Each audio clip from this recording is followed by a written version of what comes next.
Now everybody is a meditation expert. Meditation, I would say, is a super tool. The best situation in business is if you don't want to sell anything. Do 7 days in a row, this 20 minutes a day, and you notice a difference.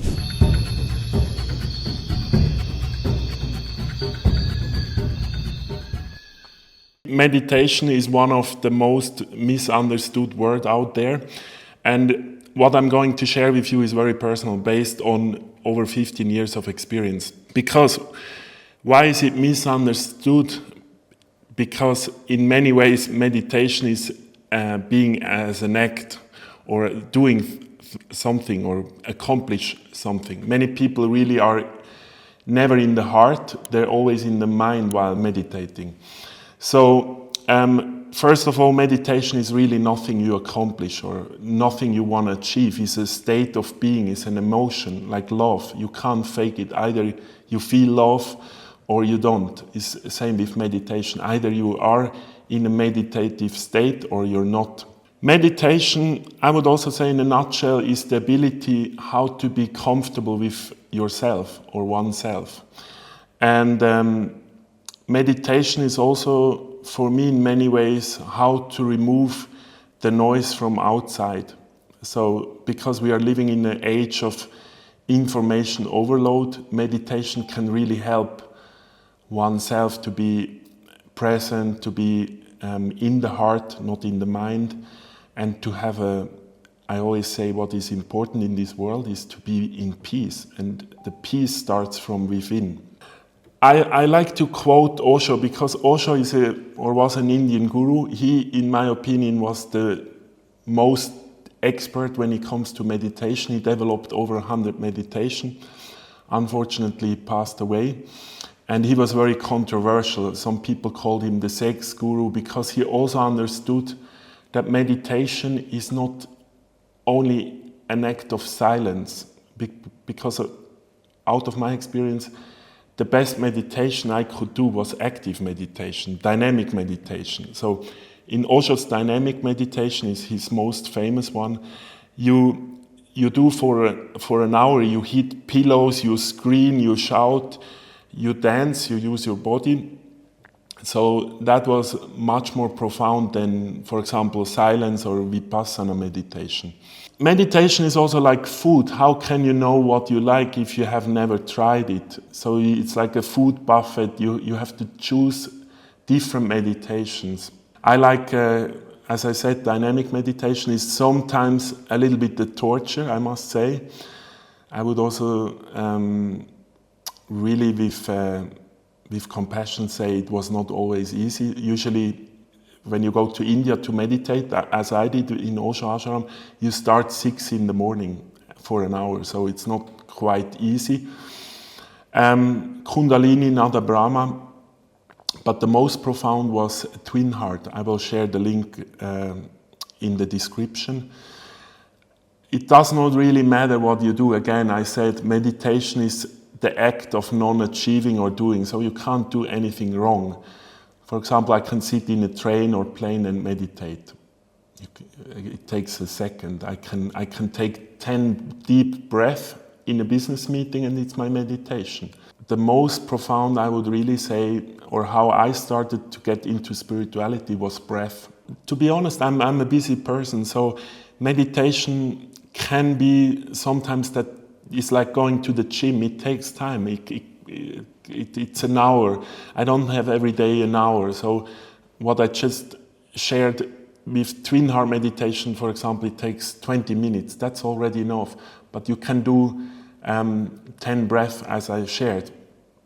For me, it has really changed my life that I became very present. And I would also say this is very important skill as a business person. Without meditation, you're always in the mind worrying about all the problems you need to solve. Instead of active listening, for example. I think active listening is one of the biggest skills in terms of entrepreneurship. Listening to customers, for example. So meditation, I would say, is a super tool. And I still see a lot of people have no idea what's meditation, or they they think it takes year-long experience and it's a lot of effort.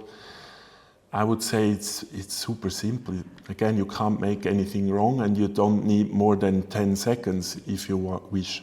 I mean, it changed my life because I learned so much about myself. I mean, to really understand who we are, I believe you have only two ways. It's psychedelics and meditation. There is no other way around. You can't go to university. You can do MBAs and yet you never know who you are or what is really your passion, what's your mission in life. You can only find that out with meditation and psychedelics. Only meditation or psychedelics really can help you to find out who you are. Is you need to have an altered state.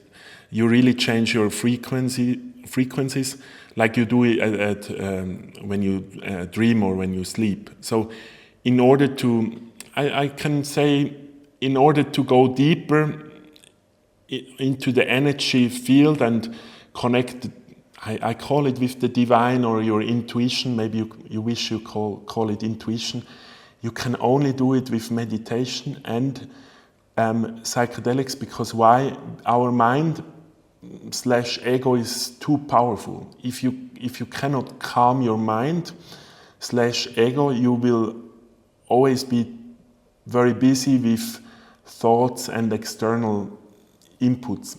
Maybe another way to describe it is also, OSHO always said, meditation is that you become the dance rather the dancer, or you become the art rather the artist, or you become the music rather the musician.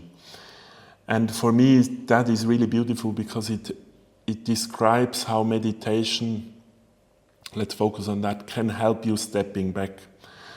Instead of being the observer, you become aware that you are the observer. So you're stepping back and the whole life becomes like a movie because you really have power in every decision. You observe how you react or act in certain decisions. For example, if you're angry, you have a split second before you react out of anger. You can really go inside and think why I'm actually angry or what triggers the shit out of me. Psychedelics I love because everything controversial I love, and psychedelics changed my life, like meditation as well. It's a shortcut. Psychedelics is really a shortcut, and yet it's a powerful tool, so you need to know how to use it. It can go really wrong if you don't know how to use it. Psychedelics is a shortcut. As every shortcut in life, you still need to walk it. It's not like, okay, for example, mushroom will do all your work or ayahuasca. You get inspired in many ways. It's really profound. And yet it's only a shortcut. The shortcut, I would say, what I like the most, it's same like meditation. It really brings you into the heart. And the heart, I would describe, it's really the universal consciousness or the divine. You feel connected with nature, you feel connected with all other humans and beings. I would also say everything makes sense. You know, if you are connected with your own intuition, with nature or the divine, you are less confused, you're less stressed. I would say you can achieve it with meditation all the way, but it takes much more dedication and time. For example, monks, they meditate, I don't know, 4 or 5 hours a day. The maximum I meditated was 4 to 5 hours a day, and it's very tough. Why I believe meditation is sometimes complete bullshit, because it became so trendy. Now everybody is a meditation expert. I see often, I just shared the story in Zoom calls, everybody pretends to be more spiritual than the others, like everybody needs to say a prayer and whatever. It becomes really like an act, it's not authentic. If it's authentic, yes, I'm full on. I can be in a meditative state all the time. Like for example, how I walk. I observe my environment quite carefully. Even if I walk in a park or on grass, you can be very present how you go through space-time, let's say, or through how you digest your universe if you walk through a city or, for example, in a business meeting. So the bullshit part is more like, as I said, a lot is not authentic because the spiritual ego, or once people feel they become more spiritual, it can also be again coming from an ego view, and I need to be better in meditation or whatever than all the other beings. For example, I need to share this, there was a lady in ayahuasca retreat, for example, 60 times she used ayahuasca, and then we did Iboga, is a psychedelic, is the great-grandfather of ayahuasca. The first night she got completely destroyed, she was running away, because her spiritual ego was like, I'm already so far and I'm so enlightened, but the reality was a different one. And I say psychedelics can also be a reality check. Either you like it or you don't in that case. Psychedelics is such a big universe itself. I organize retreats for entrepreneurs with shamans from Brazil, but I have to go into that topic in another episode because it's really broad and I want to focus on meditation in this show. Why entrepreneurs should meditate? Because I would say it's the ultimate, two things. It's the ultimate confidence boost and the ultimate boost of presence. And for example, if you go into a pitch in front of investors, investors, they smell if you're not confident. I invested in many companies myself. If you're not confident, believing in your own skills, believing in the business, believing that you can execute as a business person, it will be so difficult to pitch it to investors or to convince investors. Also, then it becomes again like you force investors into investing into your business. But for example, if you're used to meditate and let's say raising your consciousness or altered state of being more in the present, the investors will definitely feel the difference. Same customers. I always say the best situation in business is if you don't want to sell anything. So you're not in a needy position of, even if you need the sales, you never show that you are in a needy position. And I would say without meditation, it's too much force. Meditation helps you to make it more effortless. For example, investors or customers want to really buy your products because you have such a calm energy and such a presence. Even if you're not experienced in meditation, you can feel the difference of a person who's more in the now than if they are somewhere else. For example, they're in a meeting with salespeople or clients, but they're somewhere else, problems at home, etc. So I really say meditation as an entrepreneur, even if you do very little or you go into Vipassana once a year, it really helps. I know some entrepreneurs, they had big organization, 10,000 people and more, and they went, my friend went 1 month a year to India to meditate in a cave, can you believe, with 10,000 employees. So it should be part of the business culture, that's what I'm saying.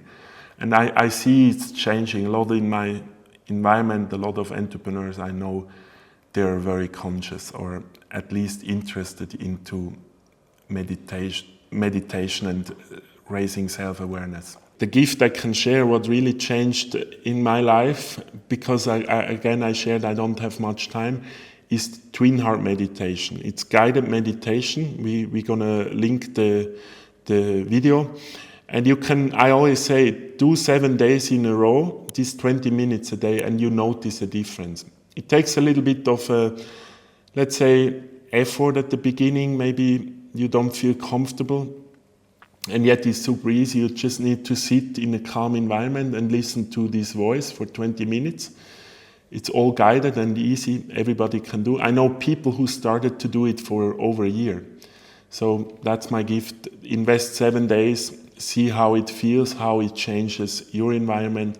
Maybe even people in your environment will notice a difference. I always say that's the most advanced you can go. If your partner or your business partners notice a difference in your being or in your energy, in your presence.